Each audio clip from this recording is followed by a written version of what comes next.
حي على الفلاح.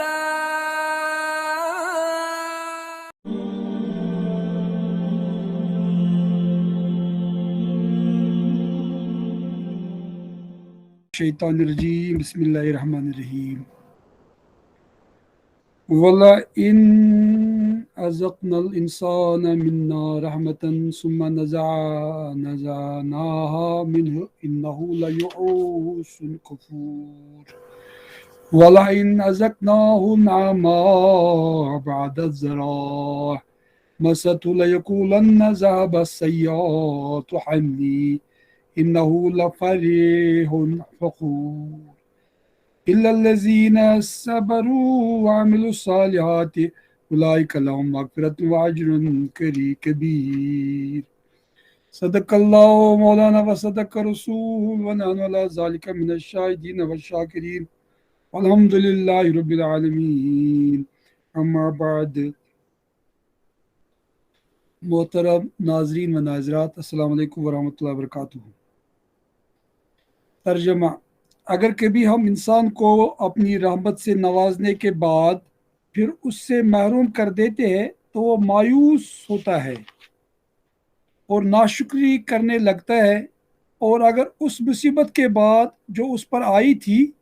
ہم مجھ سے نعمت کا مزہ چکھاتے ہیں تو کہتا ہے میرے تو سارے دلت در پار ہو گئے. پھر وہ پھولا نہیں سماتا اور اکڑنے لگتا ہے.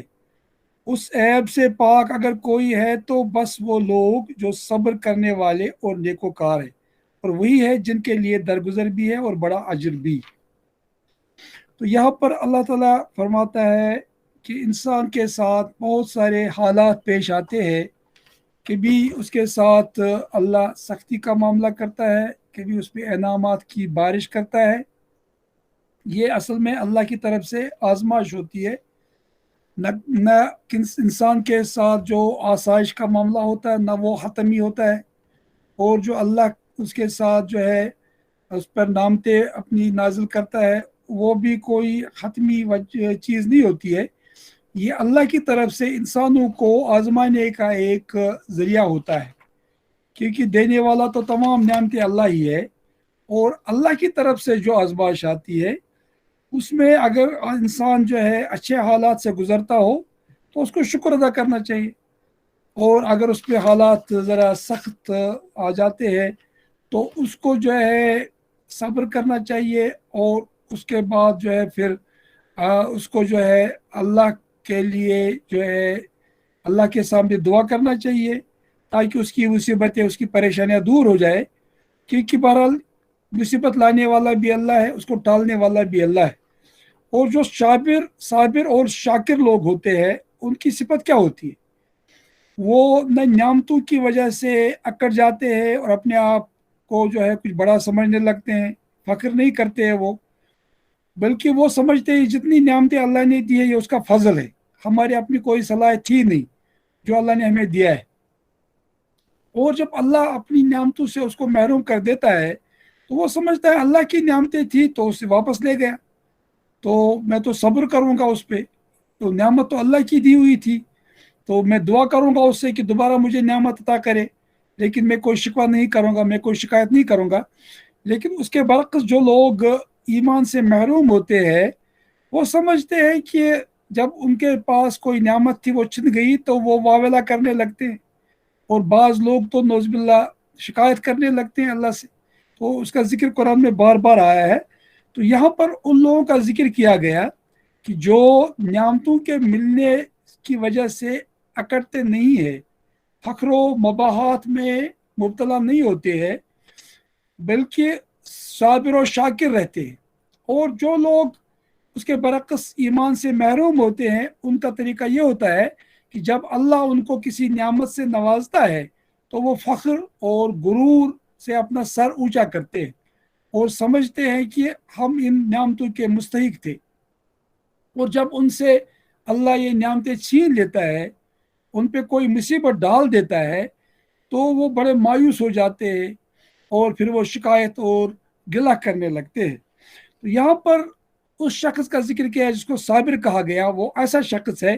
جس کی حالت یہ نہیں ہوتی ہے. یعنی وہ شخص جو زمانے کے بدلتے ہوئے حالات میں اپنے ذہن کے توازن کو برقرار رکھے. صبر کا معنی ایک یہ بھی ہے، صبر کا معنی ایک یہ بھی ہے کہ آدمی جو ہے استقامت کا مظاہرہ کرے، تکلیفوں کو برداشت کرے،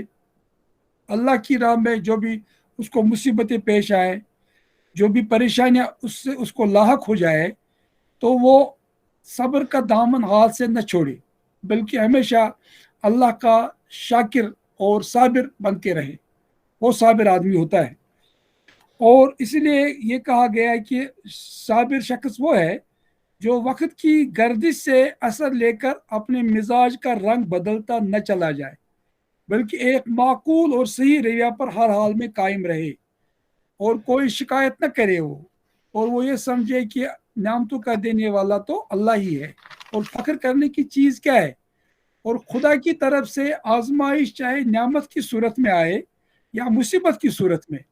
دونوں صورتوں میں مومن کی بردباری کا حال یہ ہوتا ہے کہ وہ اپنے حال پہ قائم رہتا ہے، اور اس کا ظرف کسی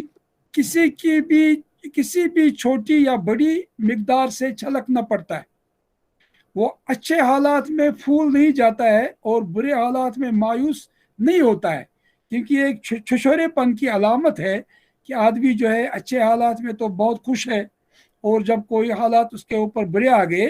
تو وہ جو ہے شکایت کرنے لگتا ہے، مایوس ہوتا ہے. تو یہ بہت زبردست بات یہاں فرمائی گئی ہے کہ اللہ نے جو ہے انسانوں کے ساتھ مختلف معاملے روا رکھے ہیں اور روا رکھتا ہے وہ. اور جو مومن ہوتا ہے جب اس کو کوئی نعمت ملتی ہے اللہ کی طرف سے تو وہ اس پہ شکر کرتا ہے، جب وہ کبھی مصیبت میں مبتلا ہوتا ہے تو وہ صبر کرتا ہے. اور اس کے برعکس کافر کا طریقہ یہ ہوتا ہے کہ وہ ہمیشہ جو ہے فخر مباحات کرتا ہے جب کوئی نعمت ملتی ہے، اور جب وہ کسی نعمت سے محروم ہوتا ہے تو بڑا مایوس ہو جاتا ہے. تو پھر اس کے بعد ایک حقیقت بیان کی گئی ہے کہ اگر اس مصیبت کے بعد جو اس پر آئی تھی ہم اسے نعمت کا مزہ چکھاتے ہیں تو کہتا ہے کہ میرے تو سارے دل در پار ہو گئے، پھر وہ پھولا نہیں سماتا اور اکڑنے لگتا ہے. پھر اللہ جب مصیبت کو دور کرتا ہے، حالات دوبارہ ٹھیک ہو جاتے ہیں، تو یہاں پر بھی ایک ناشکر انسان کا حال کیا ہوتا ہے، وہ بہت اکڑنے لگتا ہے اور پھولے نہیں سماتا ہے، اور وہ وجہ جو ہے جو بہت زیادہ جو ہے اپنے آپ کو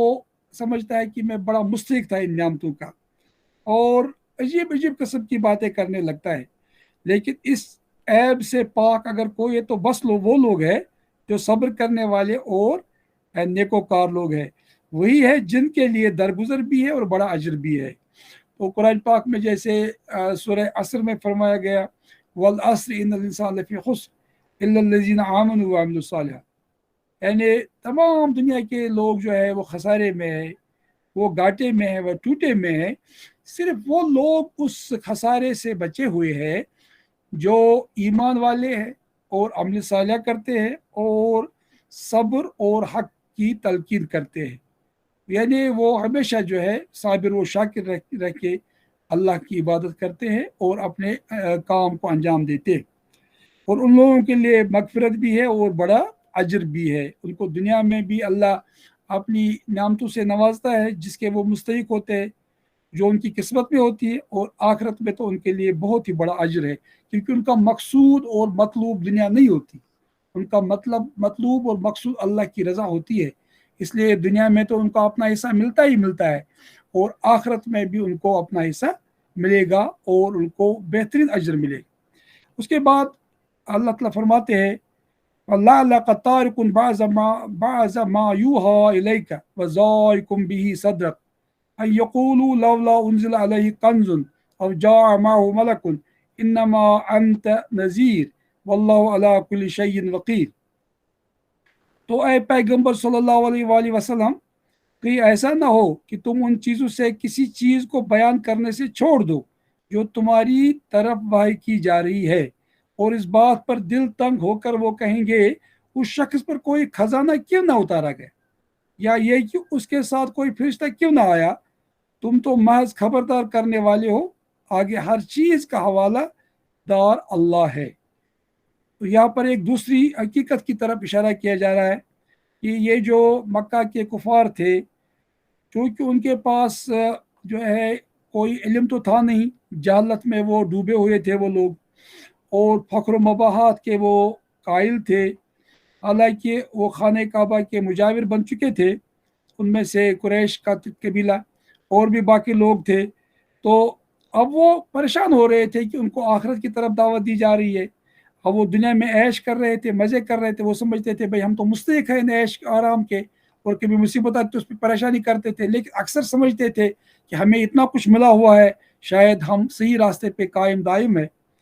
تو اس لیے وہ جب نبی کریم صلی اللہ علیہ وسلم ان کے سامنے دعوت حق پیش کرتے تھے تو وہ بڑے اعتراضات کرتے تھے، وہ اپنے آپ کو جو سمجھتے تھے کہ ہم بڑے اچھے ہیں، بڑے اللہ کے چہیتے ہیں، تو اس لیے جو ہے ہمیں نعمتیں ملی ہوئی ہیں، ہمیں سرداری ملی ہوئی ہے، لیکن نبی کریم صلی اللہ علیہ وسلم کو بتاتا تھا کہ جو تم کر رہے ہو یہ صحیح نہیں ہے، اور جن معبودان باطل کی تم عبادت کرتے ہو تو وہ کو صحیح نہیں ہے تمہارا طریقہ کار۔ تو اس لیے وہ نبی کریم صلی اللہ علیہ وسلم کے خلاف بہت بڑے پروپگنڈا بھی کرتے تھے، سازشیں بھی کرتے تھے، اور ہر طرح کی باتیں بیان کرتے تھے، الزامات بھی لگاتے تھے۔ تو اور اس طرح سے جو ہے نبی کریم صلی اللہ علیہ وسلم کا دل مبارک تنگ ہوتا تھا ان کی باتوں سے۔ تو یہاں پر اسی چیز کی طرف اشارہ کیا گیا کہ اے پیغمبر کہیں ایسا نہ ہو کہ تم ان چیزوں میں سے کسی چیز کو بیان کرنے سے چھوڑ دو جو تمہاری طرف واحد کی جا رہی، حالانکہ جیسے ہمیں پتہ ہے پیغمبران کرام علیہ الصلوۃ والسلام معصوم الخطا ہوتے ہیں، ان کا تو منصب یہی ہوتا ہے کہ وہ اللہ کی باتوں کو لوگوں تک پہنچائیں، اللہ کے کلام کو، اللہ کی تعلیمات کو، اللہ کے احکام کو لوگوں کے سامنے کھول کھول کر بیان کرے۔ وہ تو کبھی اس معاملے میں کوتاہی نہیں کرتے، یہ جسٹ ایک